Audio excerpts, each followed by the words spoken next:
श्री शिवाय नमस्तुभ्यम। आप सभी का हमारे YouTube चैनल पर हार्दिक स्वागत है। आज की इस वीडियो में जानिए भाद्रपद मास के कृष्ण पक्ष में पड़ने वाला प्रदोष व्रत कब है, कौन सा है। साथ ही आप जानेंगे पूजा विधि के बारे में और कथा के बारे में। प्रदोष काल का समय इस दिन कब रहेगा, त्रयोदशी तिथि कब से कब तक रहेगी और सूर्योदय और सूर्यास्त का समय इस दिन कब से कब तक रहने वाला है। प्रदोष व्रत हर महीने के कृष्ण पक्ष और शुक्ल पक्ष की त्रयोदशी तिथि को होता है, यानी कि 13वें दिन होता है। और अक्सर प्रदोष व्रत द्वादशी तिथि को ही रखा जाता है, जिस दिन एकादशी व्रत का पारण किया जाता है। ये दिन भगवान शिव को समर्पित होता है और इस दिन हर प्रकार के कुंडली के दोष को दूर करने के लिए ये व्रत रखा जाता है।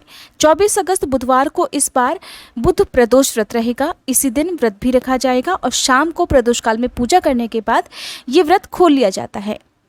व्रत रखने वाले व्रती को चाहिए कि सुबह हाथ में जल या पुष्प लेकर व्रत की संख्या का या व्रत का संकल्प भी जरूर ले। त्रयोदशी तिथि प्रारंभ होगी 24 अगस्त बुधवार की सुबह 8:31 से और समाप्त होगी 25 अगस्त गुरुवार की सुबह 10:38 पर। प्रदोष व्रत रखने वाले भक्तों को पक्षों का भेद नहीं करना चाहिए, दोनों ही पक्षों के प्रदोष व्रत रखने चाहिए। इस दिन सूर्योदय का समय रहेगा सुबह 6:10 और सूर्यास्त का समय रहेगा शाम 6:48 पर। प्रदोष व्रत के दिन सुबह जल्दी उठकर स्नान आदि से निवृत्त होकर आपको पूजा करनी चाहिए। सुबह यदि आपके पास ज़्यादा समय नहीं है तो आप नॉर्मल पूजा करके भी आप व्रत प्रारंभ कर सकते हैं, लेकिन शाम की पूजा विधिवत करनी चाहिए। हो सके तो आसपास के मंदिर में आप पूजा कर सकते हैं। प्रदोष काल का समय इस दिन रहेगा शाम 6:03 से लेकर 7:37 तक। आपको शाम की पूजा इसी विशेष शुभ मुहूर्त में करनी चाहिए। प्रदोष काल वो समय होता है जब भगवान शिव बहुत ही प्रसन्न मुद्रा में होते हैं। इस समय की गई पूजा पाठ को भोलेनाथ जल्दी स्वीकार कर लेते हैं। त्रयोदशी तिथि अर्थात प्रदोष व्रत रखने वाले भक्त सदा सुखी रहते हैं। उनके सभी पापों का नाश इस व्रत से ही हो जाता है। इस व्रत को रखने से सुहागिन महिलाओं का सुहाग सदा अटल रहता है, बंदी कारागार से छूट जाता है। जो भी स्त्री पुरुष जिस भी कामना को लेकर इस व्रत को रखते हैं, भगवान शिव शंकर उनकी सभी मनोकामनाओं को पूर्ण करते हैं। श्री सूत जी कहते हैं कि त्रयोदशी व्रत करने वाले को 100 गौमाता के दान करने जितना फल की प्राप्ति होती है। इस व्रत को जो भी विधि विधान से तन मन धन से करता है, उसके सभी दुख दूर हो जाते हैं। कौन कौन सी आवश्यक पूजन सामग्री आज की पूजा के लिए होनी चाहिए? तो धूप, दीप, घी, सफ़ेद फूल, सफ़ेद फूलों की माला, आंकड़े का फूल, सफ़ेद मिठाइयाँ, सफ़ेद चंदन, सफ़ेद वस्त्र, जल से भरा हुआ कलश, कपूर, आरती के लिए थाली, बेलपत्र, धतूरा, भांग, हवन सामग्री, रंगोली बनाने के लिए रंगोली के कलर्स और साथ ही आपको चाहिए अखंडित चावल, क्योंकि आज की पूजा में भगवान शिव को अखंडित चावल यानी कि साबुत चावल ही अर्पित किए जाते हैं। कच्चे चावल जो होते हैं वो भगवान को अर्पित करने चाहिए। सुबह व्रती को चाहिए कि स्नान आदि से निवृत्त होकर साफ स्वच्छ हो सके तो हल्के गुलाबी रंग के या सफ़ेद रंग के वस्त्र धारण करने चाहिए। यदि कुशा का आसन हो तो बहुत अच्छी बात है। कुशा के आसन पर पूर्व दिशा की ओर मुंह करके बैठना चाहिए। अपने घर के मंदिर में भी आज के दिन आप पूजा कर सकते हैं, या आप अपने आसपास कोई शिव मंदिर हो तो वहाँ जाकर भी पूजा कर सकते हैं। भगवान शिव को सबसे पहले गंगा जल अर्पित करें। यदि शिवलिंग का अभिषेक कर सकते हैं तो अच्छी बात है।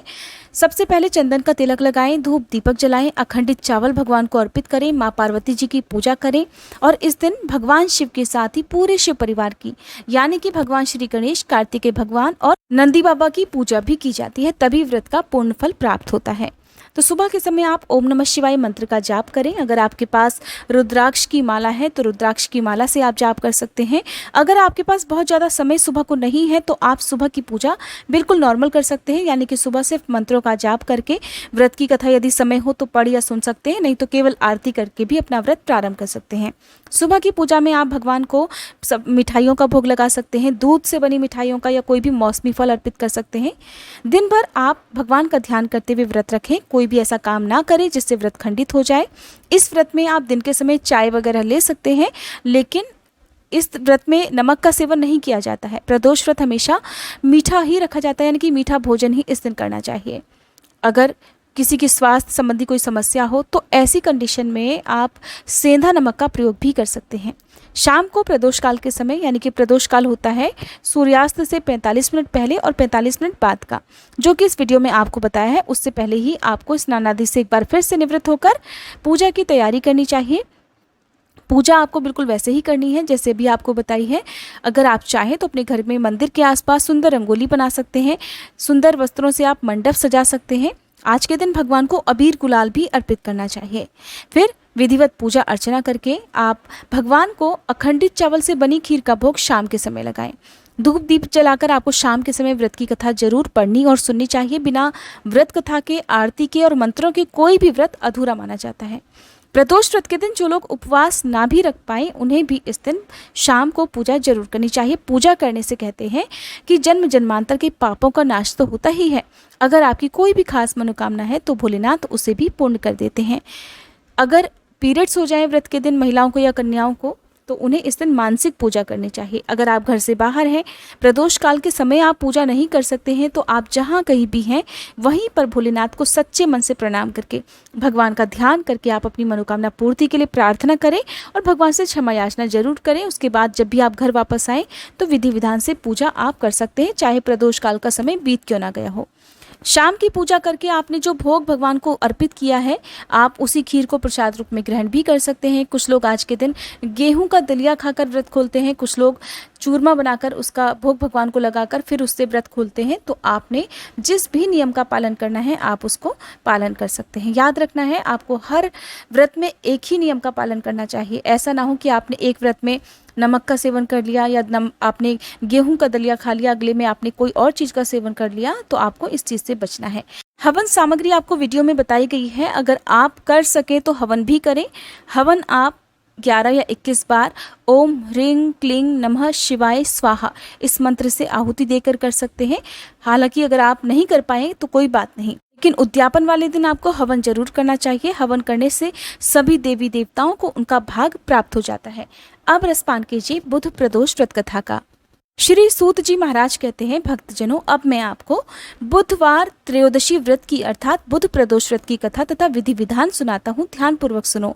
इस व्रत के दिन केवल एक ही समय भोजन करें, हल्के रंग के वस्त्र धारण करें, हरी वस्तुओं का सेवन करें, हरी वस्तुओं का दान करें, प्रातःकाल उठकर नित्य क्रम से निवृत्त होकर शंकर जी का पूजन धूप दीप बेलपत्र से करें। और प्राचीन काल की कथा के अनुसार एक पुरुष का नया नया विवाह हुआ था। वह गौने के बाद दूसरी बार अपनी पत्नी को लिवाने के लिए अपनी ससुराल पहुंचा और अपनी सास से कहने लगा कि वह बुधवार के दिन ही अपनी पत्नी को लेकर वापस अपने नगर को जाएगा। उस पुरुष के सभी सास ससुर संबंधियों ने उसको समझाया कि बुधवार को पत्नी को विदा कराकर ले जाना शुभ नहीं होता, लेकिन वह पुरुष नहीं माना। आखिरकार विवश होकर सास ससुर को अपने दामाद और पुत्री को भारी मन से विदा करना पड़ा। पति पत्नी बैलगाड़ी में बैठकर जा रहे थे कि नगर से बाहर निकलते ही पत्नी को प्यास लगी, तो पति लोटा लेकर पत्नी के लिए पानी लेने चला गया।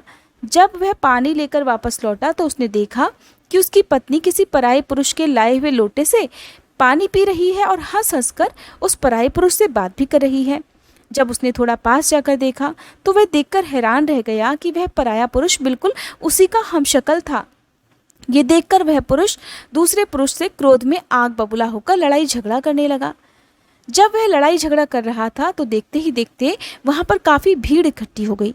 इतने में एक सिपाही भी आ गया। सिपाही ने उस स्त्री से पूछा कि सच सच बता, तेरा पति इन दोनों में से कौन है? क्योंकि सिपाही भी खुद हैरान था। अपने सामने अपने पति के हमशक्ल को देखकर वह महिला भी निश्चय नहीं कर पा रही थी कि उसका असली पति कौन है, इसलिए वह भी चुप रही। बीच राह में अपनी पत्नी को इस तरह लुटा हुआ देखकर वह पुरुष मन ही मन शंकर भगवान की प्रार्थना करने लगा कि हे भोलेनाथ, मुझे और मेरी पत्नी को इस मुसीबत से बचा लीजिए। मैंने बुधवार के दिन अपनी पत्नी को विदा कराकर जो अपराध किया है, हे भोले शंकर, उसके लिए मुझे क्षमा कर दीजिए। भविष्य में मैं ऐसी गलती कभी नहीं करूँगा। तब श्री शंकर भगवान उस पुरुष की करुण प्रार्थना से द्रवित हो गए और उसी समय वह अन्य पुरुष कहीं और अंतर्ध्यान हो गया।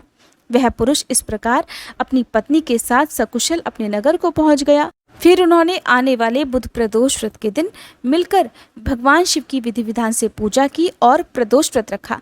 तब से दोनों पति पत्नी मिलकर बुध प्रदोष व्रत रखने लगे और उन्हें हर प्रकार के संकट से मुक्ति मिल गई। उनका दाम्पत्य जीवन भी सुखद हो गया। प्रेम से बोलिए उमापति शंकर भगवान की जय। ये थी बुध प्रदोष व्रत की संपूर्ण पूजा विधि और कथा। आजकल आप हमारे चैनल पर शिव महापुराण कथा और भागवत कथा का रसपान भी कर सकते हैं। शिव महापुराण कथा आपको सावन के महीने से हमारे चैनल पर अध्यायों के रूप में सुनाई जा रही है। अगर आपने एक बार भी इन कथाओं को नहीं सुना है तो आपसे अनुरोध है कि प्लीज़ आप ज़रूर सुनिएगा। अगर आज की ये वीडियो आपको अच्छी लगी हो तो वीडियो को लाइक करना मत भूलिएगा।